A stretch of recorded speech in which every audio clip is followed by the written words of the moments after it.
dos exércitos, ainda nas praças de Jerusalém, sentarão velhos e velhas, levando cada um na mão o seu arrimo, por causa da sua muita idade.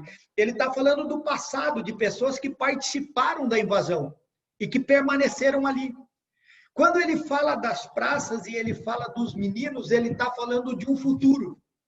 E quando ele fala de se convencer com os demais, ele está falando de um presente.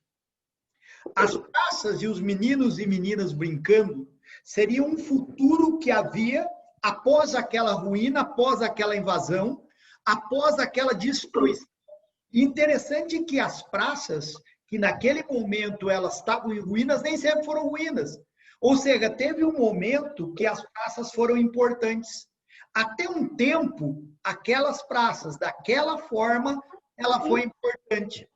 Mas após a invasão, foi necessário que houvesse um futuro, que houvesse algo lá para frente, que houvesse algo olhando e pensando que aquele lugar, que um dia foi praça, que naquele momento era ruína, precisava voltar a ser praça para que aquelas crianças pudessem brincar lá na frente. Então, nós estamos falando de tempo. Passado foi muito bom. Presente é aquilo que eles estavam vivendo e vendo que era ruína. E futuro, aquilo que eles teriam que projetar para que aquelas crianças pudessem brincar nas praças. Eu acredito que nós estamos vivendo um período desse de transição. Nós tivemos um passado que fizemos célula de uma determinada forma e foi muito boa. Mas nós estamos num presente que nós olhamos e falamos, poxa, será que agora acabou a ruína? Cadê minhas células? Eu não pude mais fazer? Aonde estão meus líderes? Eles desapareceram. Parece que olhamos e estamos vendo ruína. Mas, de repente, a gente olha para o lado e vê que tem criança brincando. E a gente fala, ei, peraí, eu preciso olhar para um futuro. Então, algo que eu construí lá atrás serviu para aquele momento. Algo que eu tenho que construir agora é o que os demais, eu e todo o povo, veja que quando ele separa os velhos e anciões, ele está falando do passado. Quando ele fala de criança, ele está falando do futuro. Mas quando ele usa o termo os demais, ele está falando de mim e de você que estamos aqui e precisamos reconstruir nesse momento algo para o futuro. É que está todos os áudios fechados. Se eu estivesse pregando, eu ia dizer, diga glória a Deus e aplauda o Senhor. Mas não dá, é só uma palavra, tá? Então, vamos lá. Irmãos, essa reconstrução de futuro e de princípio de Deus, ele tem a ver quando o ser humano olha ao seu lado e ele, aos seus olhos, a sua ruína. Ele olha e fala, poxa, mas vou reconstruir o quê? Eu construí, e de repente veio a questão da pandemia e parece que tudo foi destruído. Mas se você olhar para o lado, você vai ver que muitos líderes estão ali com você. Esses fazem parte dos demais que estão preocupados com o futuro. E esses vão ser aqueles que vão construir as praças de forma diferente para as crianças voltar a brincar. Eu tenho certeza em Deus que Deus vai dar um tempo para nós agora, de reconstrução, de viver momentos, tempos, de aproveitar oportunidades. Eu creio que alguns de vocês, como o pastor bem falou aqui, alguns de vocês já têm muitas células, outros têm poucas, outras não têm célula. Alguns de vocês talvez tinham muitas e agora, em meio à pandemia, você nem sabe quantas você tem de verdade, porque você não sabe o que está funcionando e o que não está. Ou é só para o lado do sul que acontece? Acho que não, né? Aí você não sabe o que está acontecendo. Poxa, parece que eu nadei, construí, levantei líder e agora meus líderes sumiram. Deixa eu te falar, as praças vão precisar estar habitadas novamente, os demais do povo vão precisar sonhar novamente, para que a igreja, que é aquelas crianças que estão brincando, tenham um futuro brilhante diante de Deus, levando o povo à conquista, ao reino de Deus, à salvação, à cura, à libertação, à transformação e a povoar o céu. Gente, algumas coisas que eu quero compartilhar com você dentro do que o pastor pediu aqui, tá? Primeiro, como colocar a célula numa estrutura que já existe Então, o primeiro ponto é quando nós nos voltamos para as células, que elas... como que eu vou fazer? Eu tenho grupo, eu tenho culto de oração, culto de libertação, culto das crianças, o culto de sexta-feira, o culto que nós caçamos o demônio para expulsar, o outro demônio que vem até a igreja nós expulsamos do mesmo jeito. Como é que nós vamos fazer para colocar a estrutura de célula dentro disso daqui? Irmãos, use o que você já tem. Use de forma sábia. Quando iniciamos as células na nossa igreja, rapidamente nós começamos a trabalhar aquilo que se chama mudança de mentalidade, trazer palavras, a pregação no culto de oração, que era onde estavam todos os obreiros. Nós começamos a levar o que se chama de ensino intencional. Eu quero ir, eu acho que ninguém fez isso como Jesus. Quando você pega Jesus, ele ensinando os discípulos de uma forma intencional, você vai ver ele pregando 3 parábolas seguidas. Ovelha perdida, dracma perdida e o filho pródigo. Ele estava falando de um mesmo assunto, ensino intencional, uma parábola seguida da outra. Então, se eu quero colocar, usando a estrutura que eu já tenho, eu preciso usar essa mesma estrutura para ensinar aquilo que eu quero. Então, nós começamos a pregar dentro do próprio culto de oração, pregar a importância de ganhar alma, a importância de liderar pessoas, de um gerando cuidado com o outro. Gastamos mais de 4 meses fazendo isso, falando o tempo todo, ensinando intencionalmente o que é que eu queria. Não foi desfeita uma estrutura, foi aproveitado a estrutura. Quando Zacarias profetizou aqui, eles estavam sobre as ruínas. Mas aquelas ruínas, elas existiam porque um dia existiu praça ali. Ele aproveitou aquela estrutura que havia em cima da estrutura que ele estava para levar algo para um pensamento, para um direcionamento lá no futuro. E como é, então, após esse ensino intencional, de que maneira, como é que ele podia iniciar, e como nós, na igreja local, em termos de região, como é que nós iniciamos na visão? Uma coisa que eu percebo muito nas igrejas, e a gente cansa de ouvir essa frase, e a gente cansa de continuar errando. Barco que não sabe para onde vai, não chega em lugar algum. Então, se eu quero mudar uma estrutura, eu trouxe o ensino intencional, o que é que eu preciso criar dentro da igreja? Uma forma, um trilho interno onde, desde o visitante até o obreiro mais velho, ele saiba como ele vai seguir na igreja, para onde ele vai ir. Eu vou te dar um exemplo de forma prática, tá? Chegou hoje alguém nos visitando. Qual é o primeiro ponto? Quem que tem que abordar esse visitante? Se eu fosse você, eu ia anotando ponto 1, 2, 3 e 4, tá? Vai seguindo lá. Então, o líder de célula aborda o visitante. Não é mais uma mensagenzinha, não é mais um panfletinho do diaconato, não. O líder de célula aborda. Sempre de preferência com uma fichinha simples. Não é com testamento, uma fichinha. Nome, telefone, endereço, se gostaria de receber uma visita e quando. Simples assim. Não é um testamento, um formulário de empresa.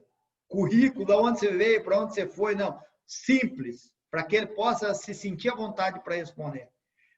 Ele recebeu essa instrução. Então, você teve o primeiro passo. Ele chegou na igreja hoje, foi abordado por um líder de célula, ele teve essa prática de o nome, telefone, que dia que ele quer receber essa visita.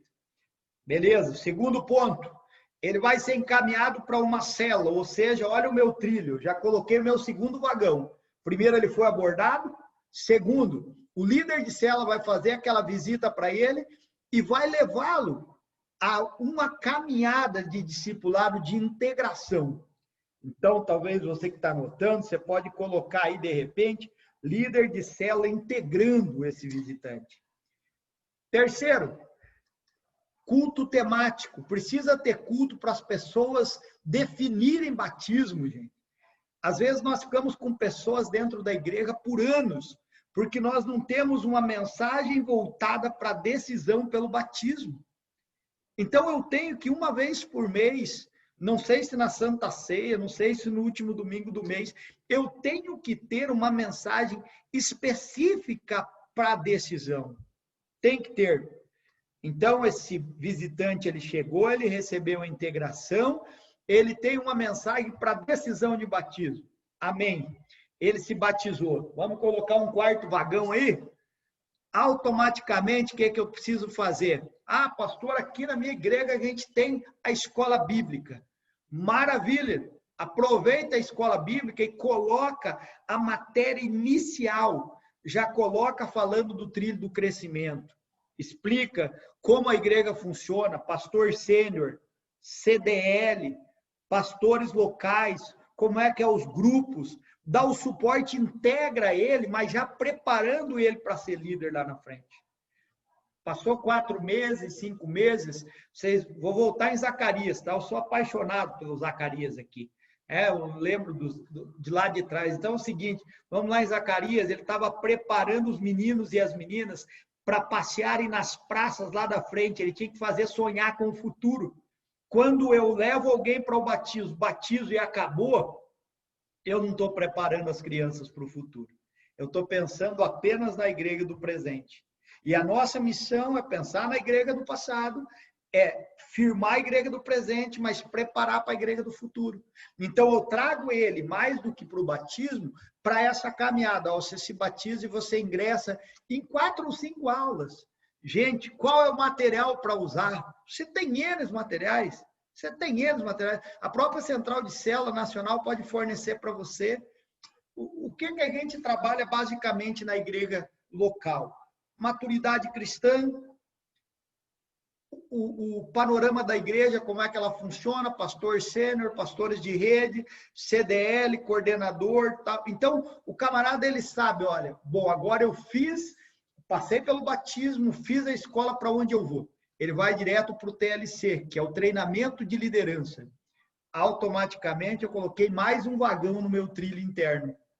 Ele saiu da escola de líderes, que é uma coisa diferente, ele desceu o batismo, fez a escola 4 meses, ele já começa, dentro dos 4 meses mesmo, participar da escola de liderança, após a escola de liderança, o TLC. Deixa eu te dizer como funciona na igreja local, eu estou tentando ser o mais prático possível com vocês, tá? Então, vamos lá. Ele se batizou hoje, ele vai começar a escola de líderes, onde ele vai entender a maturidade, o panorama da igreja, normalmente na terça-feira, às 7h30, 7h45.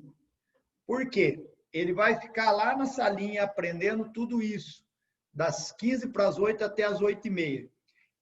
8 horas eu começo na nave da igreja, o TLC, que sempre começa com o louvor, que é o treinamento para líder geral. Então, quando ele acaba lá 8h30, ele já vem aqui, ele acabou de comer aquele prato da entrada, ele vem comer o prato principal. Ele já começa a andar, a conhecer os demais líderes. Veja, gente, dentro da própria terça-feira, do próprio culto de oração. Pastor, mas eu ainda sou do tempo que os irmãos têm que ficar de joelho 40 minutos em cima de grão de milho. Coloca lá, fique à vontade, desde que depois que ele vier, o novo ele possa ingressar nessa caminhada. Ele possa já começar a sentir aquele gosto, o que é falado para os líderes. Ótimo. Ele chegou lá nesse outro vagão que é treinamento de liderança, cumpriu. O que é que ele tem que esperar? A multiplicação para ele se tornar um líder de célula. Chegou na multiplicação, o que é que nós fazemos? Algo que a gente chama de ciclo contínuo. Volta lá no começo. Vai atrair visitante de novo, para novamente ter culto temático, para novamente encaminhar para a aula, para novamente se tornar líder, para novamente multiplicar. E volta no início da fila. Volto a dizer, estou tentando ser o mais prático possível com vocês aqui, tá? Quando eu digo volta no início da fila aí, é porque ele volta a trazer o novo dele, ou o discípulo novo, as crianças de Zacarias, a fazerem o mesmo ciclo. E assim a igreja trabalha em sincronia dentro de uma visão local, acima de tudo. Porque às vezes você quer entender tanto o trilho de crescimento estadual. O trilho de crescimento nacional, meu irmão, você precisa entender o trilho de crescimento local. O estadual, o nacional, cada um com seus problemas. Essa é uma frase que eu digo sempre na igreja. Deixa ele se virar lá no estado, o pastor Marcos se vire para fazer o trilho de crescimento do estado. No nacional, o pastor Itamar que se vire lá com a equipe para fazer. Você tem que entender o teu trilho de crescimento local. Desde que o membro chega visitante, como é que ele vai se tornar lá um coordenador?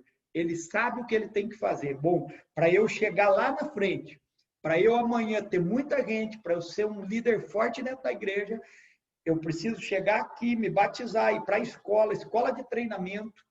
Eu preciso abrir minha célula, multiplicar ela pelo menos 3 vezes para eu crescer dentro do ministério local. Gente, parece difícil, mas quando você começa a fazer isso, se torna tão natural dentro da igreja, que isso acontece de forma muito espontânea. Um outro ponto que eu acho importante abordar com vocês aqui, como é que você faz a transição minimizando as perdas, o número de pessoas? Agora deixa eu entrar um pouquinho na parte do testemunho na igreja local, tá? Eu cheguei na minha igreja local, menino. Eu me converti numa congregação da igreja que hoje eu sou pastor. Meu ministério todo foi feito na mesma cidade, no mesmo bairro que eu estou. Aqui eu cheguei com 10 meses, em São José dos Pinhais, eu não estou no centro da cidade, bem pelo contrário, eu estou no último bairro antes da Serra. Acabou o meu bairro, começa a Serra do Mar. Bem afastado. Do meu bairro, no centro de São José dos Pinhais, dá 21 quilômetros. Embora nós seja a sede da cidade devido ao crescimento, e foi algo natural, mas o meu bairro tem 14 mil habitantes. Esse é o meu bairro, e é lá que a gente está. Então, aqui eu cheguei com 10 meses, aqui eu conheci tudo que poderia conhecer de errado, aqui eu fui internado para recuperação por causa de droga, aqui eu aceitei Jesus, aqui eu me converti, aqui eu mudei uma história. Aí, dentro de uma congregação da qual eu me converti, eu comecei a auxiliar na igreja grande, até que os meus pastores amados já estavam com uma certa idade, passaram a igreja e eu continuei a caminhada aí. Essa igreja ela tinha 112 pessoas, a frequência baseada em relatório, tá? Era uma boa igreja, sempre foi. O ministério da minha pastora sempre foi bom e sempre formou pessoas. Então, ela tinha 112 pessoas, era a frequência de domingo, dos últimos 12 meses. Então, eu precisava colocar uma estrutura nova. Agora, você imagine quando eu falo, olha, eu vou começar uma escola de líder dentro do culto de oração. Os irmãos só faltavam me repreender pensando que era demônio. Vai querer acabar com o culto de oração. Então, eu tinha que trazer o ensino intencional a essas pessoas. Eu tinha que ensinar para onde eu queria ir. Aí deixa eu te dizer, assumi a igreja, na primeira semana, eu fui convocado para uma reunião, com um monte de irmã que eram membro do conselho, na época, com a minha pastora, umas senhoras de idade, aquelas mulheres de oração, mulher guerreira, expulsa o demônio das colunas, dos bancos, você tem essas irmãs aí na tua igreja que eu sei, elas expulsam o demônio de tudo. E aí, elas me chamaram para uma reunião, eu cheguei nessa reunião, eu lembro que uma delas foi porta-voz e disse para mim, pastor, é o seguinte, eu espero que a gente se acerte. Mas, se nós não se acertar, aí tem uma assembleia perto da minha casa e tal. Né? Aí eu fiquei olhando para as irmãs, me deu uma raiva delas, mas fiquei olhando bem quieto, né? Deixei elas falarem. Aí eu perguntei para a irmã calmamente, falei, irmã, deixa eu dizer uma coisa para a senhora.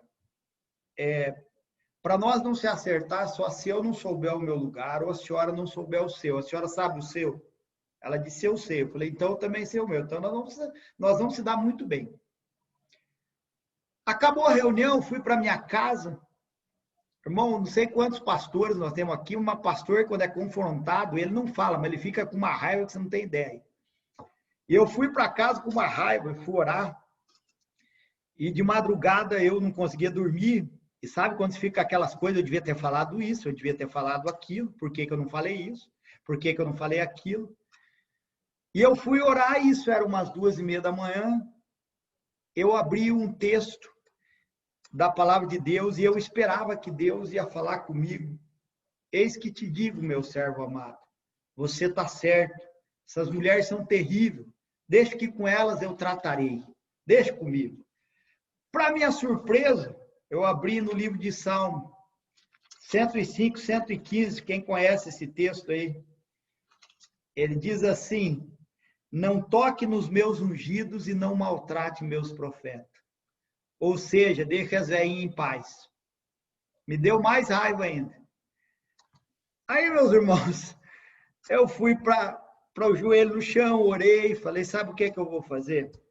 Semana seguinte, eu convoquei uma reunião com elas todas, e elas chegaram para aquela reunião preocupadas, achando que eu iria falar alguma coisa, obrigar ou impor. E elas chegaram naquela época, isso foi 2009, foi quando saiu os projetores, os data show, aqui no Brasil, né? Eu tinha um, coloquei lá na parede, a visão celular, estampei, elas chegaram, eu e minha esposa, tinha arrumado uma mesa para elas, pedimos pizza, servimos elas, e aí eu coloquei as imagens para onde eu queria ir com esse trilho de crescimento interno. Eu mostrei para elas e falei, irmãs, é o seguinte, eu preciso muito da ajuda de vocês, porque eu sei que vocês são colunas de oração para essa igreja. Eu preciso de vocês. Se vocês me ajudarem, eu vou conseguir muito mais fácil. Se vocês não me ajudarem, eu sei que vai ser difícil, mas eu vou fazer. Porque eu acredito muito que essa visão é de Deus. Resumindo, naquele dia eu ganhei um monte de mãe espiritual. Eu não perdi nenhuma delas. Tem algumas delas que até hoje nunca foram para um encontro. Nunca abriram uma célula. Mas nunca deixaram de orar por mim, pela visão e por todos os mais jovens que tem na igreja. Então, se a visão é ganhar, eu não preciso perder. Eu tenho que respeitar e ser respeitado. Você sabe que eu sempre digo na igreja da seguinte forma: uma pessoa pode não concordar com célula nunca e congregar comigo sempre, desde que ela entenda que eu vou pregar sempre sobre célula, porque é o que eu acredito e é o que eu creio. Então, se ela entender que eu vou pregar sempre sobre isso, ela vai congregar comigo sempre, mesmo não amando célula. Então, a transição que fizemos nesse momento, a partir daquele momento, foi literalmente, eu quero avançar, mas eu não quero desperdiçar esse povo de muita oração e de muito compromisso com o reino, que não tem mais a pegada que os demais têm. Por isso que quando a gente olha no livro de Zacarias e quando você pega ali do versículo 2, assim diz o Senhor dos Exércitos, tenho grande zelo por Sião, ou seja, Sião é minha, a igreja é minha. Tenho grande zelo por Sião e grande indignação, tenho zelo dela. Assim diz o Senhor, voltarei para Sião e habitarei no meio de Jerusalém. Chamar-se-á cidade fiel, Monte Santo, Senhor dos Exércitos. Monte Santo, assim diz o Senhor, ainda nas praças de Jerusalém, sentar-se-ão velhos e velhas. Você precisa cuidar das pessoas que são mais velhos e velhos, mesmo que eles não entendam a ruína do momento e a necessidade do futuro. Mesmo que eles não compreendam isso, eles precisam ser cuidados. Eu tenho o culto da tarde da bênção até hoje, que eu estou lá há 12 anos. Em 12 anos, eu devo ter ido umas 5 vezes nesse culto. O culto é delas. Eu tenho um jejum na sexta-feira de manhã, que em 12 anos eu devo ter ido umas 5 vezes no jejum. Você sabe por que eu não vou? Porque se eu for, eu vou me meter. Então eu prefiro não me meter do que elas fazem. Elas expulsam o demônio das cadeiras, das colunas, das paredes. Elas expulsam de pombagira a tranca-rua. Tudo. Elas me cobrem de oração. Eu prefiro ter gente de oração do meu lado do que contra uma visão. Então, eu acho que para você avançar, você não precisa perder. E começa pelo cuidado com os velhos. Algumas pessoas colocam umas regras que apenas complicam ela. Não, mas célula não é para gente velho. Espera aí, irmão. A célula é para excluir pessoa. Na minha célula pode ir velho, pode ir crente, pode ir não crente, pode ir crente das outras igrejas, pode ir tudo na minha célula. Eu sempre digo para os irmãos, você pode até não gostar de célula, mas cuide bem do teu caseiro. Porque se eu bobear, eu abro uma célula lá no caseiro. Seguinte, você não quer, tem quem quer. Então, eu acho que o princípio de avançar é você cuidar. O princípio para que eu possa avançar, eu preciso cuidar desses mais velhos com zelo, para que eu possa sim montar esse trilho de crescimento. Essa igreja com 112 pessoas ao longo de 12 anos, a igreja local cresceu, nós emancipamos basicamente uma igreja por ano, todas dentro da cidade. Nunca mandei ninguém lá para o Piauí para me livrar de obreiro. Emancipei obreiro perto de nós. Hoje nós temos 37 dentro da cidade, chegamos a 450 celas dentro da cidade. E te digo, nunca Deus permitiu faltar nada na nossa igreja. Cada vez que sai gente, a gente tem um baque. O coração do pastor, a gente libera, mas é que nem você liberar um filho para casar. Ele pode ir porque eu amo ele, mas se eu pudesse, ele ficaria até eu morrer. Cada vez que eu libero um deles, eu libero eles para casarem. Com dor no coração. Mas eu sei que o reino de Deus vai crescer com aquilo. Com isso, eles continuam me respeitando, continuam me considerando e a igreja local continua forte. É importante, eu sei que alguns líderes estão me ouvindo aqui que não são pastores. Quem determina o ID nunca é quem está abaixo, é quem está em cima. Nunca queira ir se o teu pastor não olhar para você e dizer a hora de você ir. Vá debaixo de uma palavra que é muito melhor do que você ir debaixo de uma empolgação. Quando Jesus olhou e viu que os discípulos estavam prontos, ele separou equipes de 2 em 2 e disse, eu quero que vocês vão, que vocês parem, que vocês preguem, expulsem demônio, curem os enfermos e depois me tragam um relatório bem formado. O restante da história, boa parte vocês conhecem. Quando eles voltam empolgados, eles jogam um balde de água fria, porque ele sabia que eles precisavam crescer e evoluir para 70, para 120 e para chegar em mim e você, por isso nós estamos aqui hoje.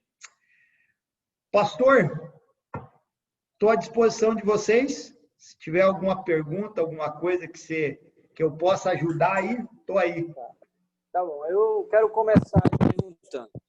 Os pastores aí, os irmãos, que quiserem tirar dúvida aí, vão se cadastrando aí, que nós vamos abrir oportunidade. Assim, com tudo que o senhor disse, a minha pergunta, o senhor não mexeu na estrutura ou hoje já tem uma modificação? Como o senhor falou, tem aquele povo que ainda gosta do círculo de oração, ainda tem aquele povo que... porque hoje, quando se fala em célula, o primeiro temor que a igreja recebe é pronto, acabou tudo. Né? E nós temos uma boa estrutura, né? Questão de grupos missionários. Como que o senhor utilizou dessa estrutura que já existia para conseguir chegar hoje na estabilidade de ter muito mais pessoas apaixonadas pela visão do que aquelas que apenas estão indo na igreja, né? Sem que perdê-las, como o senhor disse, mas sempre seguindo uma estrutura, né? Um DNA quadrangular, vamos dizer assim. Tá. Os grupos missionários, a questão de grupo missionário é assim, hoje a minha igreja ela trabalha, tem os grupos iguais, até porque é estatutário, tem que ter os grupos, está no estatuto quadrangular. Só que como a gente trabalha, isso é uma norma pessoal, tá? Para tudo que é evangelístico, eu digo sim. Para tudo que é juntamento de comer, beber e dar risada, eu digo não.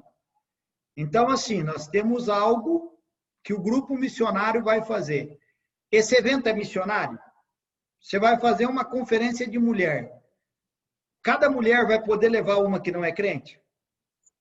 Você vai fazer uma conferência de homem. Cada homem ele pode convidar um que não é crente? Está incluso na inscrição? Tá. Então é missionário. Então pode fazer. Ah, não, é para se reunir só com os membros, os homens para comer linguiça, as irmãs para comer bolo, dar risada. Não, aí não é grupo missionário. Aí nós estamos falando de outra coisa.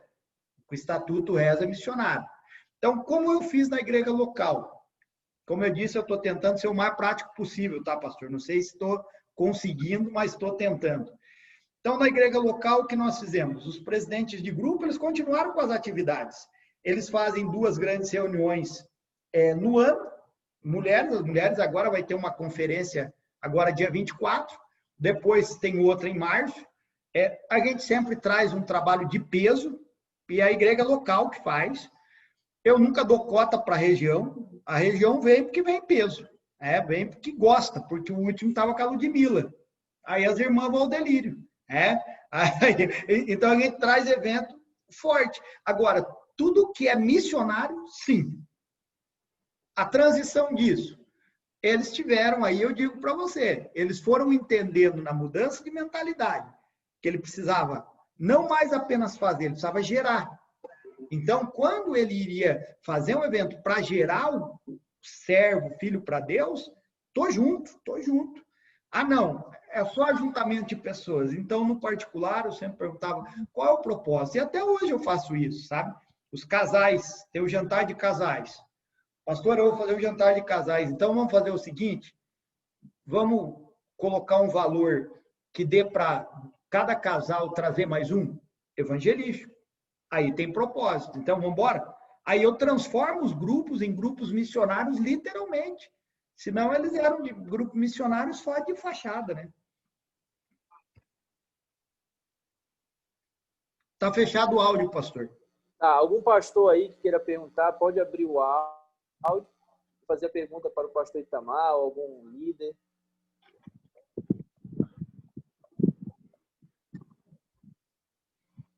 Algum pastor, pode ficar à vontade.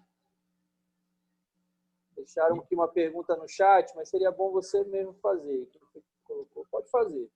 Diz um amigo meu que quando ninguém pergunta nada, você foi muito bem ou foi muito ruim. Outros entenderam tudo, não entenderam nada. Não entenderam nada. Voltar do início. Tamo aí. Vamos lá, irmãos. Alguém tem alguma pergunta? Estão tímidos? Pode abrir o microfone e falar.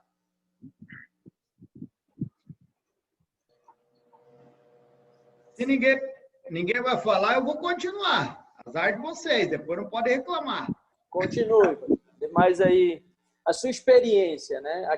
Hoje o senhor falou que tinha 102 membros. Hoje o senhor tem quantas células na igreja local? Na igreja local, 196 células. Nas nossas células mensal, passa em torno de 2.000 pessoas.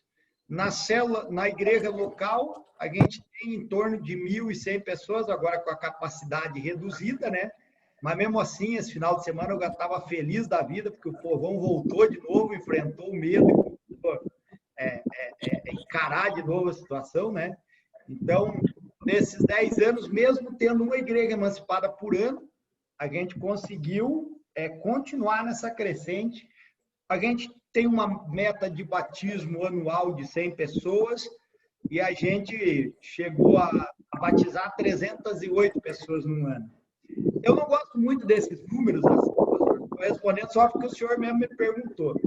Que às vezes eu ia nas conferências de célula, me dava uma raiva, porque parecia que para todo mundo dava certo, menos para mim. Eles ficavam falando dos números, aí eu olhava lá, pô, mas esses caras são bons demais e eu sou ruim demais, pelo amor de Deus. Então eu procuro evitar os números, sabe? Porque enfim, é mais ou menos isso aí que eu passei. Que a pastora abriu o áudio ali, tem alguma pergunta? Alguém tem uma pergunta? Pode fazer. Amém. Paz, pastor Itamar, paz a todos os pastores e amigos do Piauí que estão aqui conosco. Pastor, eu sou a pastora Suzana e eu vi o senhor falar um pouquinho a respeito de encontro, né? Esse encontro que o senhor faz é encontro com Deus, né? Essa é a minha pergunta. E eu queria que o senhor passasse um pouquinho, se possível, dessa experiência sua com o encontro com Deus, né?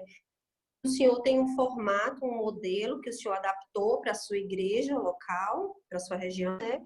Ou se o senhor usa já uma adaptação à sua realidade. Tá. A nossa igreja faz muito encontro, pastora. Antes agora da questão pandemia. Eu citei o trilho de crescimento aqui para vocês e não coloquei o encontro com Deus, porque eu sei que nem todas as igrejas fazem. E as igrejas do interior, às vezes, não tem nem equipe para fazer. Então, eu citei um encontro baseado num modelo geral. Mas no meu trilho de crescimento inteiro, a pessoa chegou, ela, como visitante, ela é levada para a cela e já é incentivada a passar pelo encontro. Ela volta de lá para eu batizar ele, é melzinho na chupeta daí, né? Facinho, porque ele já volta convertido, a maioria deles. Então, a gente faz encontro, chegamos a fazer uma vez por mês. É lógico que na minha realidade a gente tem 5 equipes de encontro com Deus, então eu não desgasto as mesmas pessoas. A equipe fez agora, ela vai fazer o outro lá no final, então é bastante tempo. O material que a gente usa, eu tinha empresa antes de eu assumir a igreja, e como eu sabia que eu ia assumir no último ano, eu me preparei para isso. Então, eu passei por encontro de 4 grandes igrejas, eu não sei como é aí na realidade de vocês, mas aqui nós temos comunidades grandes, com muita força na visão. Eu passei pela de todos, peguei o material e montei dentro da minha realidade local. Então, viemos ano após ano, nós sentamos com a equipe pastoral no final do ano, fazemos a avaliação e sempre mudamos alguma coisa. Por quê? Porque senão a gente fica que nem aqueles irmãos lá das antigas. Não, eu nasci assim, vou ficar assim, tem que ser assim. O encontro, ao longo de 10 anos, nós fizemos vários ajustes. Adaptando, né? Palestra pesada, nós não temos aqueles teatros muito doidos, nós fomos adaptando a nossa realidade dentro do que a gente acreditava. Então, é assim que a gente faz aqui. Mas para nós o encontro é uma baita de uma ferramenta. Para nós é. Amém. Mais alguém? Se habilita. Pastor? Oi, pastora. Tudo bem? Boa noite, paz. Paz, tudo bem? Eu queria que o senhor me explicasse um pouco como é que o senhor trabalha com discipulado na sua igreja. Tá. A gente tem os 2 formatos, tá? Algumas igrejas trabalham com o GD, que é o grupo de discipulado, que é basicamente o que nós fazemos mais aqui. E o discipulado pessoal, que depende eu sou eternamente defensor disso, que depende do local que você está, você vai ter que adaptar um estado de discipulado. Você está numa região que tem pessoas muito longe. Como é que você vai encontrar aquele discípulo semanalmente como modelo do MDA? É impossível. O próprio pastor Eibe está tendo que rever esse conceito em São Paulo. Por quê? Porque as pessoas levam 4 horas dentro de um ônibus para ir, 4 horas para voltar. Como é que ia ter um encontro semanal? Então, eles estão fazendo via Zoom, buscando alternativas. E mesmo via Zoom, se a pessoa saiu 4 horas de ônibus para ir, 4 para voltar, mais 8 de carga horária, ele não vai ter gás para fazer o discipulado pessoal. Então, eu penso que o discipulado, você tem que adaptar geograficamente. Dentro da minha realidade, tá? Vou falar na minha igreja local.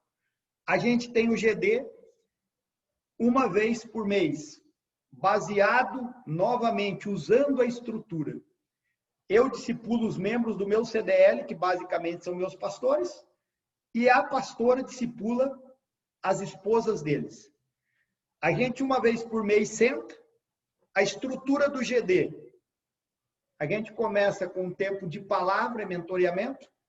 Uma mensagem, normalmente a gente estuda um livro sobre amadurecimento. O último que a gente estudou se chama Isca de Satanás, um livro muito bom, que fala sobre as iscas que o diabo joga dia após dia para lançar amargura no teu coração, do John Bevere. Você encontra pela internet, aí você consegue até baixar do mundo.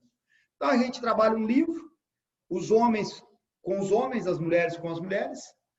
A gente gasta uns 25 a 30 minutos nisso, gasta uns 10 minutos mais ou menos, a gente gasta orando sobre os assuntos que a gente conversou, um pelo outro, e a gente gasta uns 15 minutos de planejamento.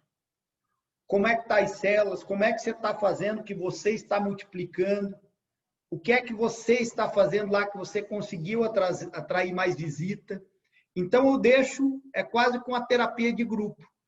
À medida que todos eles falam, aquele que está com a debilidade para atrair visitante, ele vai ver como é que o outro pastor está atraindo. Aquele que está com dificuldade para os líderes estarem no treinamento de liderança, ele vai ver como o outro pastor está tratando. Isso uma vez por mês. Eu com eles, ela com elas. Separadamente. Por que fazemos isso separadamente? A maioria dos nossos pastores tem a nossa faixa etária de idade, 40 anos. O que que acontece? Quase todos têm criança pequena. Então, quem não dança, cuida das crianças. Então, quando os homens estão reunidos, as mulheres estão com as crianças. O dia que as mulheres se reúnem, os homens ficam com as crianças para ter um tempo de qualidade no grupo de discipulado. Além disso, a gente tem o discipulado pessoal uma vez por mês, quando sentimos uma necessidade, duas, quando sentimos que a coisa está equilibrada, às vezes dá até aquela relaxada, cada 2 meses, e quando está complicado, aí semanalmente. Falei para você um pouquinho da estrutura do discipulado, do grupo de discipulado. Vou falar um pouquinho da estrutura do encontro de discipulado, o encontro com o discípulo pessoal. Como é que a gente trabalha? O pessoal ama quando eu falo isso aqui que eu vou dizer para você. A gente trabalha em cima de 4 barras. Você que está anotando, anota aí. Você que não anotar, depois você vai se arrepender e vai perguntar para quem anotou. Quais são as 4 barras que a gente trabalha no encontro de discipulador? Primeira barra, barra de ouro. Tá?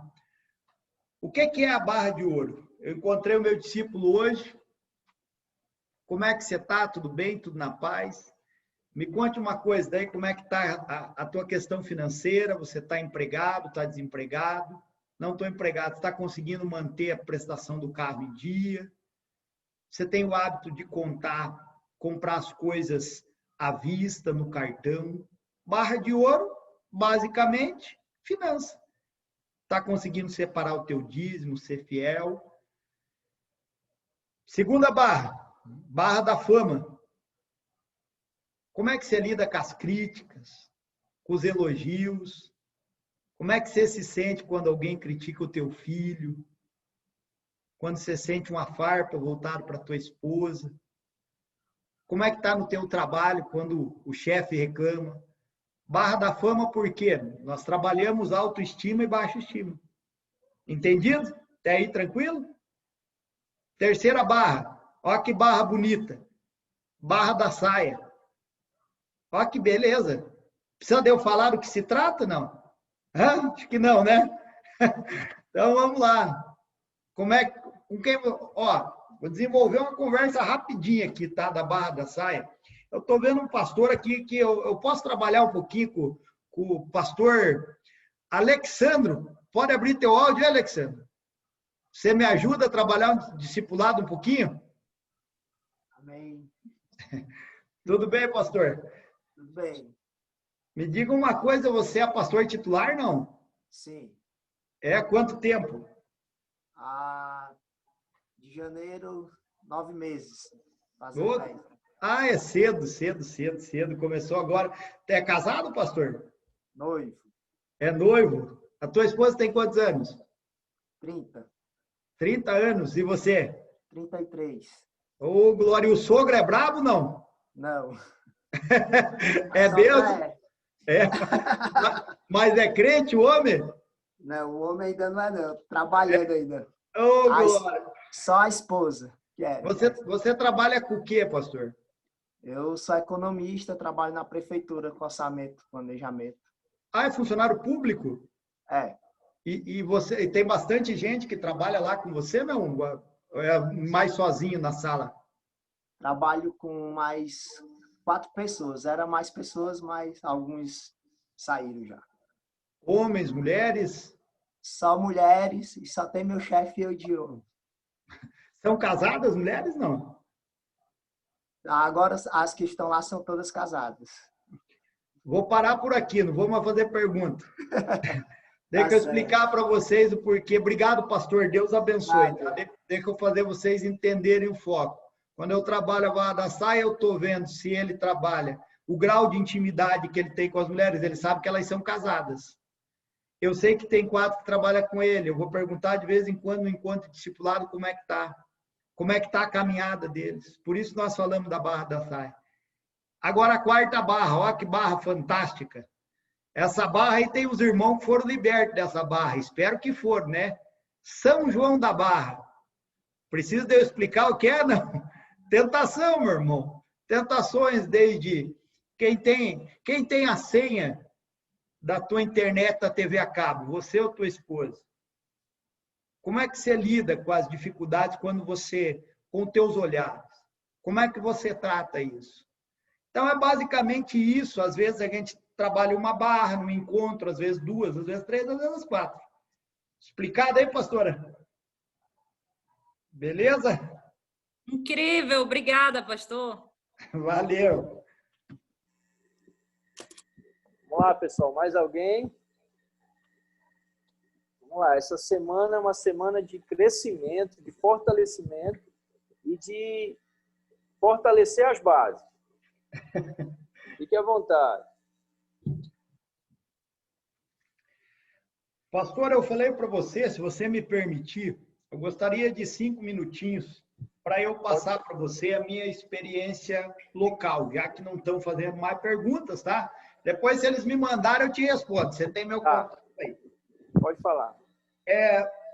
Há 3 anos atrás, nós colocamos isso aqui de verdade, não preciso da venda dele, graças a Deus, vivo bem, tá? Então, não necessito dessa venda aqui para nada, até porque o preço é simbólico, tá? É R$10. Mas, assim, o tema que é o mais interessante, não sei se vocês estão conseguindo ver bem lá. 12 formas de errar na visão celular. Porque eu ia nas conferências, parecia que todo mundo só acertava. E aquilo me dava mais raiva ainda, porque eu não entendia nada, eles ficavam contando história e número de membros me injuriava. Então, eu fiz um livro junto com o pastor Jairo Júnior, que é daqui também, falando sobre as formas de errar na visão. E eu queria compartilhar com você essas 12 formas bem rápido, assim, tá? A primeira forma de você errar na visão celular, para você começar errando. Eu estou falando os erros que eu cometi aqui, tá? Acreditar que você pode andar sozinho. Que você não precisa de alguém, ou porque você tem mais células do que alguém, você é melhor que ele. Meu irmão, você tem o que aprender com quem chega na igreja hoje, com quem se batizou ontem. Quanto mais com alguém que é apaixonado pela visão ao longo de 5, 10 anos. Talvez ele nunca rompeu, mas ele nunca desistiu. Isso é paixão, e eu acho que isso tem como você aprender muito com essa pessoa, porque ele não abriu mão do arado. Então, a primeira forma de errar é você achar que pode andar sozinho. Ande com os teus irmãos, com os teus companheiros de jogo. A segunda forma é não entender que o tempo dedicado ao discípulo é fundamental. Esse encontro do teu GD, esse encontro com o teu discípulo uma vez por mês, isso é fundamental. Esse é o segundo erro que alguém comete, achar que não é importante esse encontro com o discípulo. A terceira forma de errar na visão é a falta de dedicação a um treinamento de liderança. Entre parênteses, de qualidade. O dia que eu mais me motivo, o dia que eu menos marco agenda, o dia que eu quero pregar a mensagem que antes eu reservava para a Santa Ceia, é essa mensagem que eu reservo para pregar para os meus líderes. Se eles tiverem vitamina, se eles estiverem forte, eles vão levar força para a igreja. Eles vão cantar com vigor, eles vão adorar com força, e a graça de Deus vai ser natural. Então, o terceiro erro é a falta de dedicação a um treinamento de liderança de qualidade. Preparar uma boa palavra, ouvir uma boa mensagem, ter um período de jejum e de meditação. Um quarto erro é não entender as fases da visão. Sabe, irmão? Tem fase que você vai gritar e vai aparecer líder. Você vai dizer, vamos abrir célula, vai sobrar gente. Mas vai ter fase que vai fechar. Vai ter fase que eles vão esperar um final de culto para eles chegar, vão aproveitar uma pandemiazinha de nada. Pandemia não é de nada, irmão. Eu estou falando da desculpa, tá? Às vezes a pessoa aproveita aquela situação para fechar. E você tem que entender essa fase. A fase em que eles estão super motivados e a fase em que eles estão desgastados e loucos para entregar a célula. Ninguém gosta, ninguém está preparado para isso, mas você tem que entender a fase. Quinto erro que a gente percebe é a falta de controle via relatório desde o primeiro momento. Você vai pegar isso no Velho Testamento e no Novo Testamento. Você precisa ter um relatóriozinho de célula semanal. Hoje, no Zap, o camarada pode te mandar quantos presentes, uma foto da célula, quantos fizeram via Zoom, quantas visitas tinha. Você precisa ter esse relatório. Não dá de entrar na Bíblia aqui, ó. Josué, ele, antes dele pisar na terra, ele mandou os espias e já pediu um relatório. Me tragam, o que vocês viram lá? Homens grandes, gigantes, cacho de uva, numerosos, relatório completo. Depois das 12 tribos, mas ele pegou o relatório para ele poder avançar. Jesus distribuiu os discípulos, 2 em 2. A Bíblia diz que eles fizeram o quê? Eles voltaram, trouxeram um relatório. Demônios se sujeitaram, enfermos foram curados. Relatório. É um erro que comete-se constantemente, é um erro crucial. Não pegar relatório desde o início, você tem que habituar o teu povo a trazer relatório. Sexto ponto, o sexto erro. Desanimar nos tetos enfrentados. Aqueles tetos, quando eu vou tentar ser mais claro, tá? O desanimar nos tetos enfrentados, isso é constante. É aqueles tetos de não sair de um número. Eu fiquei 3 anos com 9 células, irmãos. Eu quase que ensinei meus filhos a contar 1, 2, 3, 4, 5, 6, 7, 8, 10. Eu olhava para o número 9, eu repreendia pensando que era demônio. Porque abria mais célula, eu contava 9. Abria mais célula, contava 9. Abria mais 2, fechava 3. Abria mais 4, fechava 2. E sempre 9. 3 anos com 9 células, irmãos. 3 anos. Sem avançar. Sem avançar nada. Fechava e abria, fechava e abria. Você dá nesses tetos, você tem que ter paciência. E esses tetos que vão mostrar se você faz porque você acredita na visão ou se você faz porque você apenas quer resultado. Você faz porque você acredita que é o caminho determinado pela Bíblia, pelo livro de Atos, é a igreja do Novo Testamento, ou se você faz apenas porque você quer mais gente, mais arrecadação, mais pessoas para mostrar que é bom. Os tetos fazem parte de formação do caráter daquele que acredita na visão. E por isso você vai ter muitos na tua caminhada.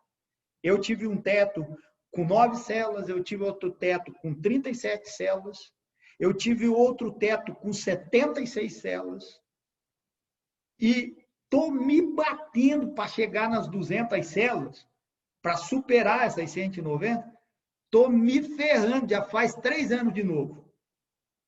Eu vou lá, festa da multiplicação, 211, vou olhar 190. Festa da multiplicação, 230, vou olhar 190. Já estou pegando birra do 190, o 9 não gosta de mim. São tetos, você tem que entender. Não tem o que mudar, vamos encarar, é 3 anos pedalando de novo. Eu sei que uma hora vai romper porque a visão é de Deus. Um outro erro, e o sétimo, é não valorizar a equipe de trabalho que atua do teu lado. Irmãos, eu faço para Deus, você tem que fazer para Deus. É verdade. Você faz para Deus e as pessoas têm que fazer para Deus. Mas é fundamental, meu irmão, fundamental, você ter celebração no dia que você tem conquista. A pastora que falou sobre o encontro com Deus aí, com certeza, não sei se outros fazem, vocês têm essa experiência. Após o encontro com Deus, faz uma confraternização com quem foi trabalhar. Eles não têm hora para acabar. Eles querem contar o endemoniado que caiu, o demônio que manifestou, a irmã que abraçou e chorou na hora da cura interior, o testemunho do irmão que foi forte. Valorizar a equipe de trabalho, trazer para eles um vigor, esse valor, celebrar a conquista. 8º erro: desistir das pessoas potenciais devido à sua imaturidade. Às vezes nós desistimos de pessoa que tem muito potencial, porque nós não temos paciência com a chatice dela. E vamos falar, tem irmão chato, né? Tem pastor chato, imagina irmão. E aí nós não lidamos bem com a imaturidade, nós abrimos mão de pessoas com potencial, ganhadores de alma, evangelista. Ah, pastor, ele ganha um monte de gente, daí ele cai, vai lá, levanta ele, vai ganhar mais de novo. Pastor, ele caiu de novo, já me deu uma raiva desse cara, levanta, ele vai ganhar gente de novo. Ele tem potencial, não tem jeito. A Bíblia diz que os dons de Deus são irrevogáveis. E às vezes nós abrimos mão. 9, acreditar que alguém precisa estar totalmente pronto para fazer algo ou falar algo. Ah, eu não vou soltar esse líder porque ele é muito imaturo. Ah, eu não vou soltar esse líder porque ele não está preparado. Ah, eu não vou deixar ele fazer cela porque vai que ele cai, ele tem só 6 meses de convertido. Eu sei que eu estou falando e depois essa mensagem está pelo Facebook, ela vai rodar, mas eu vou falar mesmo assim. E quantos pastores com 20 anos de ministério que abrem mão da família e fogem com outra mulher? E quantos camaradas que têm recaída com droga de 10, 15 anos? Meu irmão, o tempo de uma pessoa não tem a ver com a responsabilidade dela diante de Deus. Todos estamos sujeitos a cair. Então, muitas vezes, nós queremos que a pessoa esteja tão pronta que nós perdemos a fase da maior produtividade dela, que, segundo estatísticas, é 1 ano e meio no máximo. A partir de 1 ano e meio, o crente começa a conviver apenas com outros crentes. E ele perde o relacionamento com as pessoas do mundo. Naturalmente, o que acontece? Ele não tem mais poder de fogo para evangelizar, porque ele só conhece crente. Se você aproveitar ele num ano e meio, vai ser muito bom. 10, ter a motivação errada naquilo que faz. Eu faço porque eu amo? Eu faço porque eu acredito? Ou eu faço pelo know-how ou pelo reconhecimento que aquilo pode me trazer? Como eu disse para vocês, eu estou num bairro de 14 mil habitantes. É o último bairro antes da Serra. Eu era muito improvável ser pastor, quanto mais ser superintendente. Era muito improvável ser superintendente, quanto mais ser alguém que eu não tinha pai pastor, nem uma família. Minha mãe era benzedeira, o nome do meu pai era Neri. Você nunca ouviu falar dele na Quadrangular, até porque ele bebia, não era crente. Era muito improvável ser superintendente, era muito improvável ser coordenador estadual de célula. Era muito improvável ser coordenador nacional de célula. Mas eu nunca me preocupei com isso e não estou nem preocupado. Eu não sei se eu vou ficar mais 1 ano, 6 meses ou 6 anos, não faço ideia. E não estou preocupado com isso. Eu estou preocupado em fazer o melhor que eu posso nesse tempo. E talvez eu não atinja a expectativa de todo mundo, mas vou fazer o melhor que eu puder para que as pessoas consigam ganhar essa bagagem. Então, ter essa motivação errada faz as pessoas se perderem no meio do caminho. 11º erro: amar o discípulo, mas não amar devidamente a sua família. Isso é um erro que muito se comete. Amo o discípulo, mas eu amo esse irmão, mas a esposa dele, ele é uma bênção, mas o filho dele. Meu irmão, quando você ama um discípulo, você tem que amar um pacote. Ame a família dele. Ah, mas o filho dele adulterou, cuida do filho dele. Ah, mas a filha engravidou e escandalizou e ela era do louvor. Compra um presente para o nenê. E valorize o que o pai faz o tempo todo. Ajude, porque é uma vida que está vindo ali. Não interessa quem errou e não cabe a nós julgar isso aí. Então, valorizar o discípulo é valorizar a família dele também. Indiferente se certo ou errado. Não estou dizendo para apoiar erro, não. Bem pelo contrário. A minha forma de dirigir, inclusive, é bem radical. Mas deixa eu te falar, eu amo meus discípulos e amo a família deles. Eu vou te contar aqui, ó. Eu tenho 5 discípulos diretos e 2 indiretos. Um se chama Marquinhos, o outro se chama Douglas, o outro se chama Rafael, o outro se chama Márcio. E o outro, falei do Douglas, Marquinhos, Rafael, o Márcio e o Jonathan. Eu tenho os outros 2, Luiz e Natan. Eu tenho um secretário que se chama Osni. Se você perguntar da família do Douglas, o Douglas é casado com a Priscila, ele tem uma filha chamada Carol e um genro chamado Douglas, que é o mesmo nome dele. Ele tem uma outra filha chamada Analice. O pai dele se chama Haroldo e o nome da mãe dele se chama Ana. Ele tem um irmão que se chama Diogo, que é casado com a Vanessa. Como que ele grava tudo isso?